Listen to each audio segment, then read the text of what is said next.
So, are we ready to start? Okay. So, good morning to all of you, dear colleagues.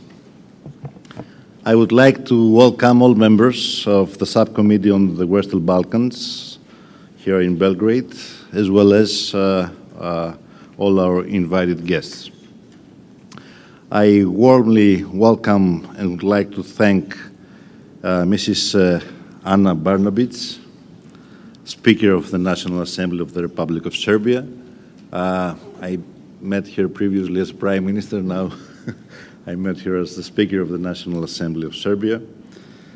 And I would like to thank Mrs. Biljana Pandic-Pilja, Chairperson of the Delegation of Serbia to the Parliamentary Assembly, for the invitation to meet here in the beautiful and historic city of Belgrade. And of course, thanks for all the support of her delegation in organizing this meeting. And of course, I want to thank Mrs. Despina Hadjivasiliou, Secretary General of the Parliamentary Assembly, who is joining us today, as well as thanks the Secretariat. This is the first time that our committee meets in the Western Balkans. As I have underlined during our last meetings, held in Strasbourg and in Paris, I hope that we'll be able to convene other meetings of the committee in different capitals of the region. Through this effort, the committee can truly become an engine of the Assembly for its work on supporting the European integration process of the Western Balkans by creating avenues for parliamentary dialogue.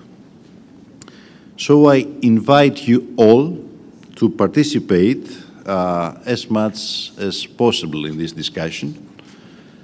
As we have discussed in the Political Committee, we are going through a difficult period of multiple crises on a global, regional, and European level. A period with 2 wars in our neighborhood, where thousands of civilians have been killed and are dying every day. We are moving towards a multipolar world with stronger antagonisms and conflicts. And I believe this instability is getting worse, partly because we are not developing the new security architecture, the necessary diplomatic tools and regional initiatives that we need in order to protect our citizens and ensure peace and stability in this new period of world history. For this to happen, we must stand against cynicism and nationalism. But I'm afraid it is not enough to do that by talking every time about values, our common values. Not because we do not have common values, but because more and more people in the world believe that talking about values is hypocritical and that we have double standards.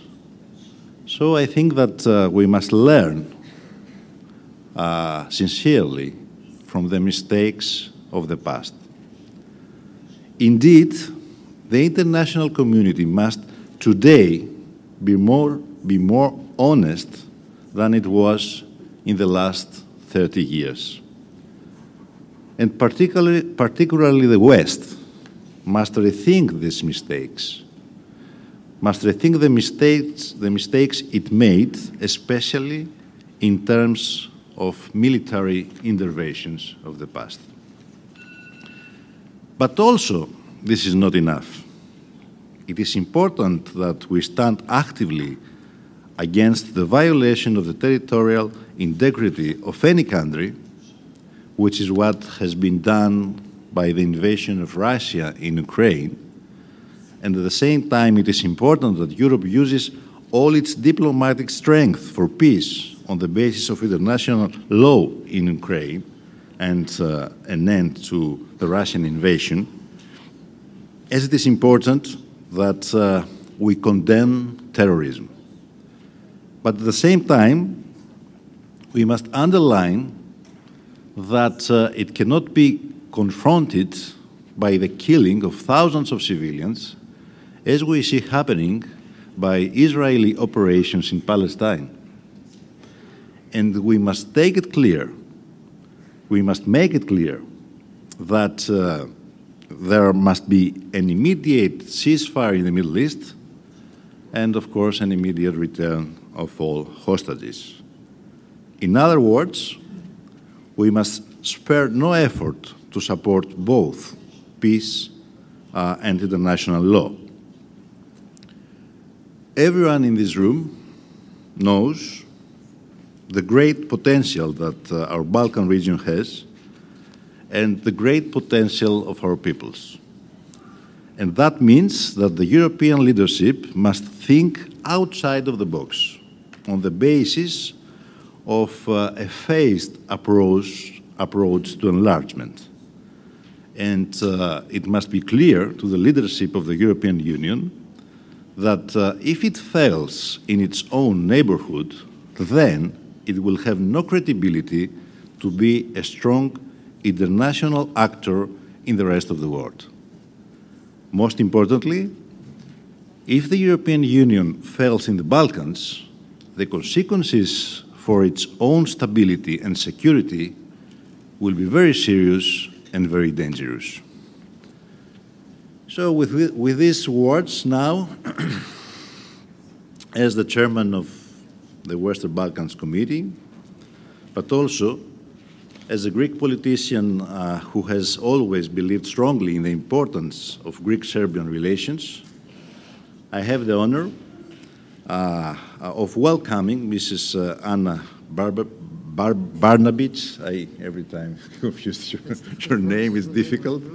Mrs. Anna Barnabic, Speaker of the National Assembly of the Republic of Serbia, for an exchange of views. Thank you for being with us today. Mr. Barnabic, you have the floor.